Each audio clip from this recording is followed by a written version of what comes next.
আমার মাছ ছিল 1 লাখ মাছ আনছি আমি। 1 লাখ মাছে আমার 1.5 লাখ টাকা খরচা হয়েছে আদারে আর হইলো মাছে। আল্লাহ রহমতে 3 মাস আজকে আমার মাছের বয়স। আমি এই মাছ যদি ইনশাল্লাহ এখন বিক্রি করি আল্লাহ রহমতে, আমি 20 থেকে 25 লাখ টাকা আল্লাহ রহমতে আমার মাছ বিক্রি টাকা আসবে।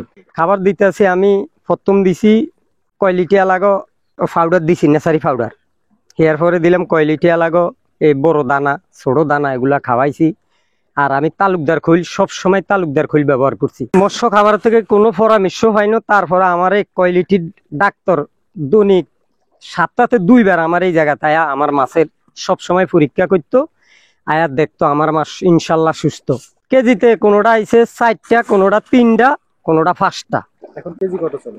এখন কেজি বর্তমানে হাতে যদি আমরা নিজেরা বেশি 220 টাকা, 220 টাকা, 30 টাকা, 200 টাকা। এখন আর যদি বেয়ারির কাছে দিই, বেয়ারি বলে 6,500 টাকা মন। তো আমি 7,000 টাকার জন্য কইছি, যদিও তুই কইছি বেয়ারি আইলে আমার থেকে 7,000 টাকা মনে নিতে পারবো। আসুকা আমার একটা মনের থেকে আমি আগে বাড়ির পাশে একটা ফুসকুনিতে 5,000 মাছ ছাড়ছিলাম। ছাড়ছি ওই 5,000 মাছ আমার পড়ে গেছে দেশা। এখান থেকে আমি কিছু হালকা কিছু লাভবান হয়েছি, 2-3টা কেজি হয়েছে। পরে আমি একটা খেয়াল করছি, আমার ছেলেরে কইলাম, কইলে সাব্বির আমি তো মনসা আমরা একটা মাছের খামার করার জন্য। আমার ছেলেকে আব্বু হেলে আমি নেডে সাজ দিয়া চাই কোন জায়গা হাইব্রিড মনে চাইছ তেলেপে আছে।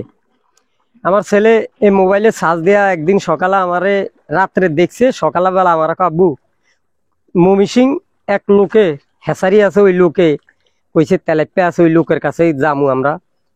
তো এই লোকের কাছে পরামর্শ নিছে, আর ওই লোক কইছে ভাই আমার আপনার মাছ যদি 1 বছর 8 মাস ফালেন তাহলে আপনার একটা মাছ হইবে 2 কেজি। একটা মাছ 2 কেজি হইবে 22 মাসের ভিতরে কোনো ডিম দিবে না, বাচ্চা দিবে না।